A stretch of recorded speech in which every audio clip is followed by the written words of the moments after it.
Hey y'all, it's me Sydney. Welcome back to Planet Syd. So today we are going to be discussing SZA's Shameless authenticity. And so yeah, I just wanted to have some dialogue about her vulnerability and just what she means to Black women and more specifically young Black girls.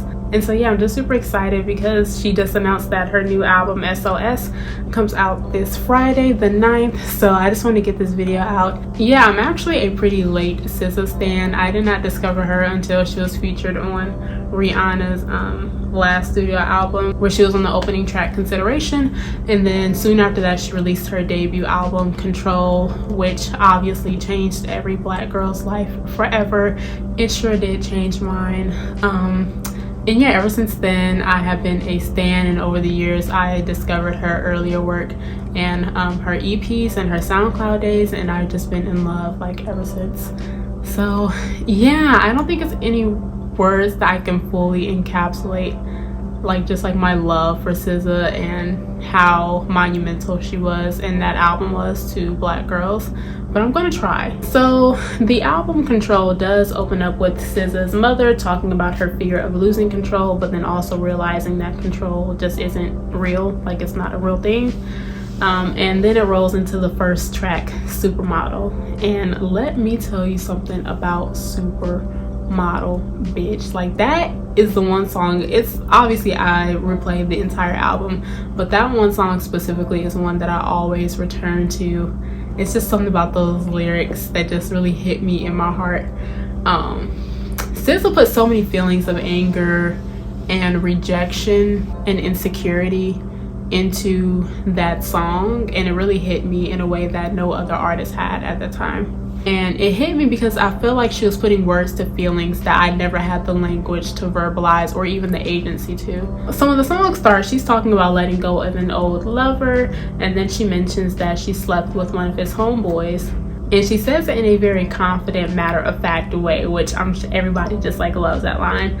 But as the song and as the album progresses, we get to get more into SZA's mind and how she really views herself in relation to how she knows other men view her. So we get to hear that SZA is insecure and that she's not too sure of herself. And she seems very self-conscious of herself as a lover throughout the album, and that seems to be a recurring theme throughout her discography. There's this underlying theme throughout the entire album of SZA longing and wanting to be this version of herself, which is a very refined version of herself, in hopes that that will be what her lover would actually want. And she does that in hopes that she'll get their affection and their validation. And she's also in a way apologetic that she isn't quote unquote enough for her love interest. Like in Supermodel, she says, "I can be your supermodel if you believe in me." Or even in Drew Barrymore, like in the hook, she says, "Am I warm enough for you?" Then later in the song she goes, "I'm sorry I'm not more attractive. I'm sorry I'm not more ladylike. I'm sorry I don't shave my legs tonight." Or even in the first like 2/3 of Normal Girl, she's longing and she's saying that she wishes that she was this quote-unquote normal girl that her dad would be proud of and that she feels that her partner would be proud of as well. So there seems to be this theme of SZA not being too sure of herself and feeling almost apologetic that she can't take up space and be who other people want her to be, especially in reference to her femininity, but we'll get into that later in the video. But then there are also moments on the album to where she does express agency over herself, and more specifically in reference to her sexual desires. And she does have moments of high self-esteem and knowing that she deserves more, and going after that, and also longing to be with a partner who deserves her instead of longing to be with a partner who she knows doesn't deserve her but that she still wants.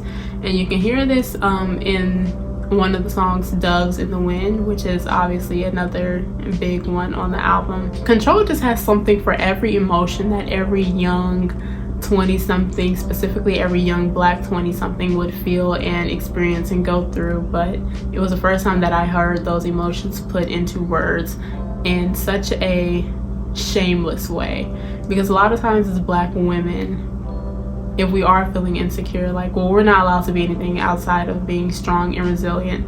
So there's a certain level of shame that comes with feeling insecure or not enough, or just not being this super confident, like, stand-up person, especially as a Black woman. So the fact that she created a safe space for Black girls and other Black women to feel these emotions, and that she found so much success in doing that as well. It's very nice to watch, and I noticed that as I grow up and as I experience more things, because I'm only 23, but every time I return back to that album, it just hits me in a different way, and it's always a new experience listening to that album. And it's just one that I just have not been able to put down since it debuted, and I'm just so excited. I'm so excited for S.O.S. I'm so excited. But there's always been this underlying theme in all of SZA's music, not even just Control, but even in her earlier music and the singles that she has released since then, whereas there's just this very raw vulnerability and authenticity in all of her songs, in the midst of her expressing some degree of optimism. And you can see this on Control on a song like Pretty Little Birds, where she's speaking about a lover who she wants to fly to the heavens with, but she is very doubtful, and she admits that her wings don't spread like they used to, insinuating that she's not as trusting as she once was. She's still able to give herself permission to express that very real feeling of being completely captivated by a lover. And you can see this same bittersweet honesty in songs that she's released since Control, like in Good Days and in Shirt, which she just recently released, even though she teased it for like 2 years. But Good Days has been on repeat for me ever since it dropped. Like, that was like 2 years ago, because it dropped December 2020. Oh my god, I just realized that. Yeah, that was almost 2 years ago, because it's December 4th or 5th now. So yeah, almost 2 years ago. But yeah, Good Days dropped, and that song was about her longing for better days and for peace. And there's always that one part that just hits me in my chest, where she's what she says, she's like, I'm worried that I wasted the best of me on you. SZA, SZA, SZA, SZA. It's something about that one line that just always it gets me right in there. Or even back on Control, in the song Garden, or Say It Like That, which is one of my faves as well from the album. She's expressing how unlovable she feels and how she feels insecure due to her feeling like she isn't enough or worthy of her partner. But then she also goes on to express that she can be clingy at times, and even go so far as to say that she needs her partner, which is something that you will want to admit, but I think that this is just like a generational thing, especially with younger people, but in general, I feel like this is across the board. A lot of times people are afraid to say like that they need someone, like they are now somewhat emotionally dependent on someone, whether it be a new lover or a friend or whomever. Like, that is a big step, and a lot of people dread that because that makes things very real and serious. So her saying that was just like, wow, need you for that. Oh no, we're not gonna sing. So yeah, just her saying that is a statement in and of itself. But not only that, she is a statement in and of itself, and it's saying that not only does she desire her partner, but she feels some sort of codependence on them as well, which isn't always a bad thing. But she is in a way hoping for their validation, that she is someone of worth. You can just hear like the fear and just almost like her anticipating rejection, which is a very real feeling. But then also throughout the song, she is hoping that her partner is who he says he is, because she feels insecure that there are parts of herself that she has hidden in fear of rejection from her lover as well. So even though she's hiding parts of herself, she hopes that her partner is who he says he is. And furthermore, it's so interesting to hear SZA's perspective on her femininity throughout her discography, because obviously just looking at her, she's a very beautiful feminine woman, but she always has had this tomboyish style, like kind of tomboy chic. And I think it's so interesting because SZA does explore themes of femininity and desirability and wishing that she was enough in reference to those things throughout her discography, more specifically on Control as well. And you can see this early in her discography as well. One of my favorite songs of her earlier EPs would have to be Castles. I believe that that's from S. Yeah, it is. It's from her EP titled S.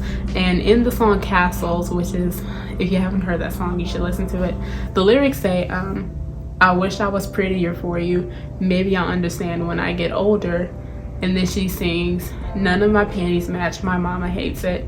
And then on Control, which was her debut album, on the track Drew Barrymore, which Drew Barrymore supremacy. Like, I'm a Drew Barrymore motherfucking stan, like the person, but also I am a Drew Barrymore the song. Like, that song, that is one song I would just always return to. She was apologetic for not shaving her legs for a partner who she knew she didn't feel seen or respected by. But then later in the album, she transitioned into Pretty Little Birds, where she says, I want to shave my legs for you.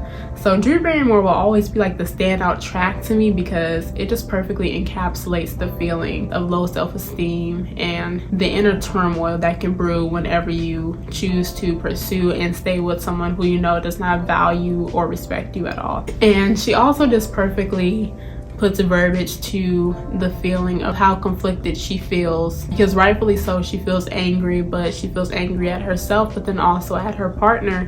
But she also still feels this pressure to be quote unquote warm and feminine, even though she is being played and she knows that she deserves better. And so I feel like I interpreted Drew Barrymore as her knowing that she deserves better, but she's still trying to perform femininity and still be polite and likable by this guy who she know doesn't deserve her. So when she does do that, it kind of in a way festers into an inner turmoil of just shame. And you can see that throughout the song where she says, I'm so ashamed of myself, I think I need therapy, because she's admitting that it's hard letting him treat her like that, but she's lonely to where she's allowing him to treat her like shit. Control, control, control. But I just love how that specific track is named after Drew Barrymore. Like, I just feel like it tied everything together perfectly. Yeah, I'm so grateful to SZA as a young 20-something black girl. It's just such a gift to be able to experience her gift and her talents during the same time. But yeah, there was a certain amount of shamelessness and nerve that you can hear throughout the entirety of her album. And what I mean by this is that she obviously explores themes of sexuality, shame, sexual freedom, and self-worth. But the fact that she is a black woman doing these things, and she's being so shamelessly vulnerable about these feelings that every other person can relate to, but black women are rarely ever afforded the space to feel these feelings. The fact that she's doing that is shameless in and of itself. I really just respect how she holds space for all of her feelings, while she also values and honors her feelings and her emotions, and values that over her fear of how she may be perceived by the world or by a potential lover. Because at the end of the day, she is putting these very vulnerable and real feelings out to the world. And once you put it out there, like, it's really out of your control. And I feel like her shamelessness, along with her incredible songwriting skills, is why she has such a loyal and patient fan base, because it's not too many people who I would like genuinely wait this long for. I was just well fed by Control, and it paid off, because Control is the longest charting album by a black female artist on the Billboard Hot 200. And it shows that it's okay to show up fully as yourself, no matter how complete or pretty that is, and that there is space somewhere. And I also just love how it's still relevant, because it is genuinely a work of art. Control just did it for me. And every time I listen to Control, something new just jumps out at me as I grow and evolve as a woman. And I'm sure as I continue to grow and evolve, new things will continue to jump out at me. And that's what I really love about this album, is that it's just so timeless, and that I will just always return back to it. But yeah, in my opinion, SZA's vulnerability and her commitment to staying true to herself and her feelings is what her superpower is. But yeah, there's always this recurring theme of really raw emotions and self-awareness that is prevalent in all of her projects, whether it be her earlier EPs like C SZA Run, S or Z, or her album Control, and I'm pretty sure in S.o.s. I'm just so excited for S.o.s. to come out and to be well fed again. I just know she's not gonna disappoint. Like, PSA got me together. And another thing that I'm excited for with PSA, which was like the teaser track or trailer, I'm not sure what that was, is that, I don't know, like, she just seems more sure and confident in herself, and maybe that's just something that comes with age, because she is 33 now. But yeah, I'm excited to hear her new perspective on life, and I just can't wait for S.o.s. to come out. I will be sitting there at 11 o'clock my time waiting for the album to drop. I'm excited because for a minute, I'm not even gonna lie, I thought she was gonna pull a Lauryn Hill, which, I mean, if she wanted to, Control is just that much of a great album. Like, I would have had no other option but to respect it, because I was just so well fed and edified by Control. But I'm very grateful that she's releasing a sophomore album, and yeah, I can't wait. But yeah, I just wanted to do a quick little video on just her shamelessness and her vulnerability. So I hope you guys enjoyed this quick video. I might do a video whenever the album drops. I might do like a review of the album or reaction. I don't think I'll do a reaction. I might do a review, but yeah, we'll see. It drops this Friday. Thank you guys so much for watching this video. I hope you guys enjoyed it, and thank you guys for being here. I hope you guys feel safe and seen wherever you are, and I hope you guys are finding joy and fulfillment on your journey of self-expression. Until next time.